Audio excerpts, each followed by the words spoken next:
एक तरफ air strikes, दूसरी तरफ डिप्लोमेसी। क्या ऑपरेशन सिंदूर के बाद इंडिया और पाकिस्तान एक नए मोड़ पर हैं? क्या यह सीज फायर शांति ला सकती है? क्या यह वाकई शांति की तरफ एक कदम है या फिर सिर्फ एक और पॉलिटिकल मूव?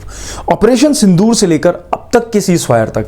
अप्रैल 22, 2025 पहलगाम जम्मू कश्मीर में हुआ एक भयानक टेररिस्ट अटैक जिसमें 26 लोगों की जान गई, इंक्लूडिंग 25 इंडियन टूरिस्ट। इस अटैक की जिम्मेदारी रेजिस्टेंट फ्रंट ने ली, जो कि पाकिस्तान बेस्ड ग्रुप लश्कर ए तैयबा, जैश ए मोहम्मद से जुड़ा हुआ माना जाता है। यह सिर्फ एक अटैक नहीं था, यह था इंडिया के पेशेंस का टेस्ट। और फिर आता है जवाब।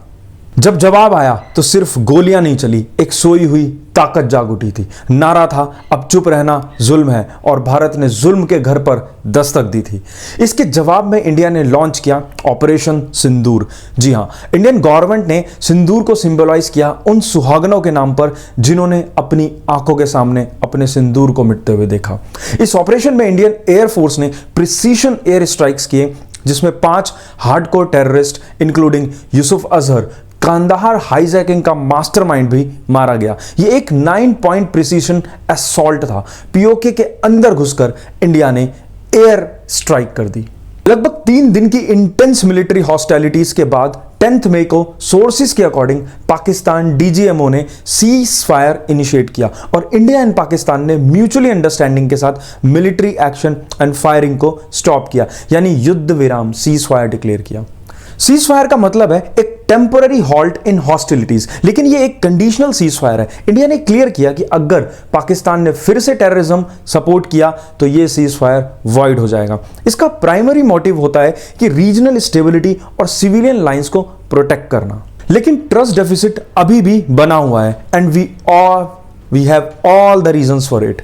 सीज फायर डिक्लेयर करने के कुछ घंटों के बाद ही Pakistan started doing Pakistan things as usual. Jammu and Kashmir के कुछ रीजन्स में ड्रोन्स रिपोर्ट किए गए। जी हां, पाकिस्तान को शायद बाहर किसी दुश्मन की जरूरत नहीं है जब उनके पास खुद घर में उनके डिफेंस मिनिस्टर हो। पाकिस्तान के डिफेंस मिनिस्टर ख्वाजा आसिफ ने एक इंटरव्यू के दौरान पाकिस्तान को ही एक्सपोज कर दिया। रिपोर्टर ने उनसे पूछा कि पाकिस्तान की पुरानी हिस्ट्री है कि वो टेररिज्म को सपोर्ट करते हैं, फंड करते हैं और ट्रेनिंग देते हैं, क्या आप ये एडमिट करते हैं? इस पर उनका जवाब था, हमने 30 साल तक टेररिज्म का डर्टी गेम खेला है, अमेरिका के लिए, वेस्ट के लिए, इवन इंक्लूडिंग ब्रिटेन। जी हां, ये उनका ग्लोबल कन्फेशन था जिसमें वो खुद मानते हैं कि पाकिस्तान ने टेररिज्म का इस्तेमाल किया है अपनी फॉरेन पॉलिसी को शेप करने में। आप खुद इस क्लिप को देखिए और समझिए। You do admit, sir, that Pakistan has had a long history of backing and supporting and training and funding these terrorist organizations. Well, we have been doing this dirty work for the United States for about 3 decades, and West, including Britain. जब borders पर missile गिरी तो IMF ने dollars बरसा दिए। भारत पाकिस्तान के बीच missile चल रही थी और उसी वक्त आईएमएफ ने पाकिस्तान के लिए खोल दिया पैसों का पिटारा। $1.1 बिलियन का बेल आउट मिल गया इस्लामाबाद को।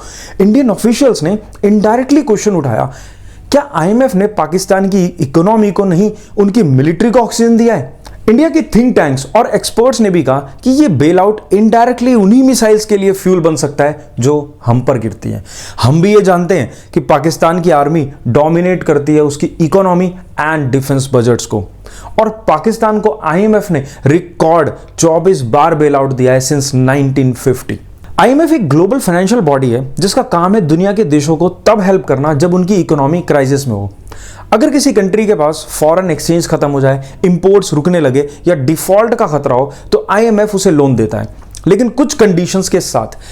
आईएमएफ के 190 प्लस मेंबर कंट्रीज हैं। यूएसए के पास सबसे ज्यादा वोटिंग पावर है, अप्रॉक्सीमेटली 16.5%। मेजर डिसीजंस पास करने के लिए 85% अप्रूवल चाहिए होते हैं मेंबर कंट्री से। इसका मतलब यूएसए अकेले किसी भी मेजर प्रपोजल को ब्लॉक कर सकता है।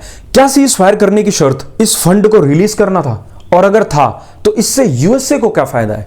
देखिए, यूएसए का इंटरेस्ट क्या है? पाकिस्तान के न्यूक्लियर एसेट्स को कंट्रोल में रखना, अफगान तालिबान रीजन में पाकिस्तान का यूज करना। क्या यह एक इकोनॉमिक रेस्क्यू था या फिर एक स्ट्रेटेजिक री इन्वेस्टमेंट? ऑपरेशन सिंदूर एक सिंपल जवाब नहीं था, यह एक सिग्नल था कि अब भारत चुप नहीं बैठने वाला।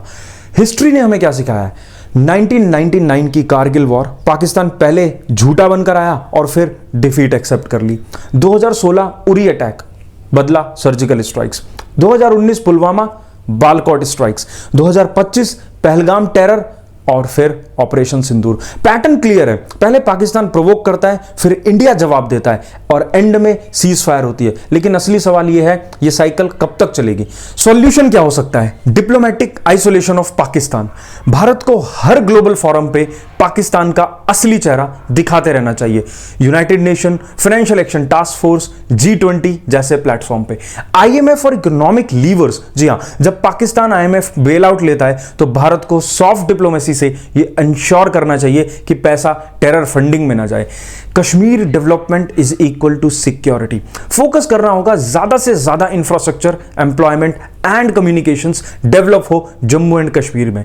एक स्टेबल हैप्पी कश्मीर सबसे बड़ा डिफीट होगा पाकिस्तान के क्रॉस बॉर्डर टेरर प्रोग्राम के लिए। सीज फायर सिर्फ कागजों में होती है जब तक दिलों में यह विश्वास ना हो कि हम दोनों अमन चाहते हैं, पर जब एक देश टेररिज्म को एक्सपोर्ट करता हो तो दूसरे को मिसाइल से जवाब देना पड़ता है।